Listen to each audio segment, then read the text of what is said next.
today. I hope that you're doing amazing and fantastic and wonderful. Happy Saturday. I am super excited that the school year is almost over, and like that just fills me with so much joy. But we are here today to talk about the Cozy Escape book club choices for May. Now, if you're following me on our Patreon, now remember, book club is 100% free to everyone, and I post all of the voting, discussion questions, character lists, things like that over on the Patreon, just because it's easy to download and have everything there. Well, a couple of days ago, I was looking at what books I wanted to use for May. And originally, May had been a sci-fi cozies theme.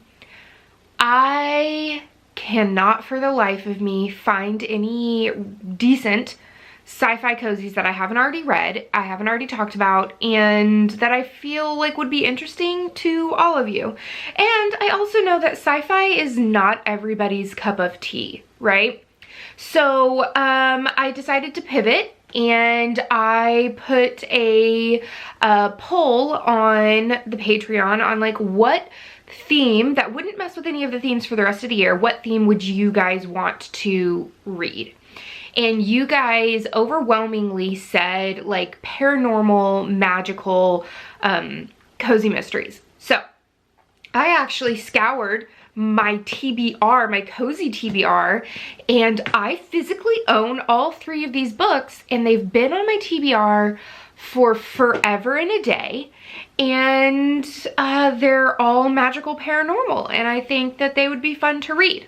So without further ado, let's dive into the 3 cozy mysteries that I have here. And then once you're finished watching this, head over to Patreon and vote for the one that you would like to read. So the first one I have is this one right here. It's Spellbooked one. Look at that cover. This is by Joyce and Jim Levine. And you guys can tell that I've had it for a long time. Like, ugh, that just breaks my heart. It got bent in the move, and it just...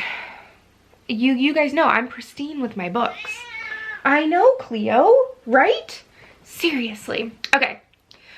Once upon a time in Wilmington, North Carolina, 3 witches ran a curio shop named Smuggler's Arcane.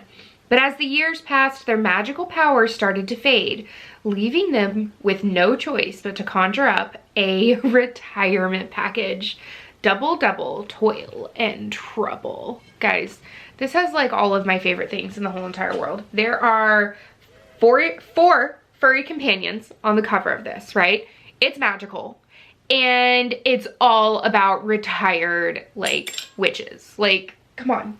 That, like it can't get any better than that, right? Okay. The next one is Night of the Living Deed. Look how creepy that is. This is by E.J. Cooperman, and it is the first in the Haunted Guest House Mystery series.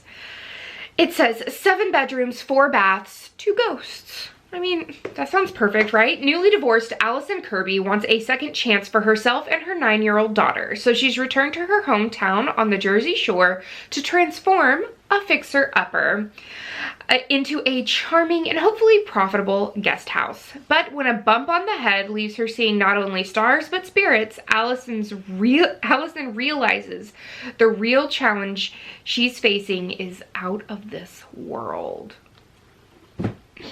So good. Okay, the next one is, this one has been on my TBR, I feel like forever and a day, and like 12 more days. So this is Secondhand Spirits by Juliet Blackwell, a witchcraft mystery series. It says Lily Ivory is not your average witch. Her spell-casting powers tend to draw mischievous spirits while keeping normal humans at a distance. But now her vintage store could give her a chance to make friends in San Francisco. Lily hopes for a normal life when she opens Aunt Cora's closet. With her magical knack for vintage fashion, she can sense vibrations of the past from clothing and jewelry. Her store becomes a hit. But when a client is murdered and children start disappearing from the Bay Area, Lily may be the only one who can unravel the crime. She tries to keep her identity a secret while investigating, but it's not easy, especially under the spells of sexy mythbuster Max Carmichael and powerful witch Aiden Rhodes. Will Lily's witchy ways be forced out of the closet? Ooh, ah. So, these are the 3 books for May's choices. Let me know, are you excited about these? Go vote on Patreon because we will talk about April's read on Wednesday next week, and we will reveal what May's books are. But yeah, that's the end of this chapter of Courtagonist. Please give this video a thumbs up and subscribe if you haven't already. And until next time, guys, happy reading. Bye.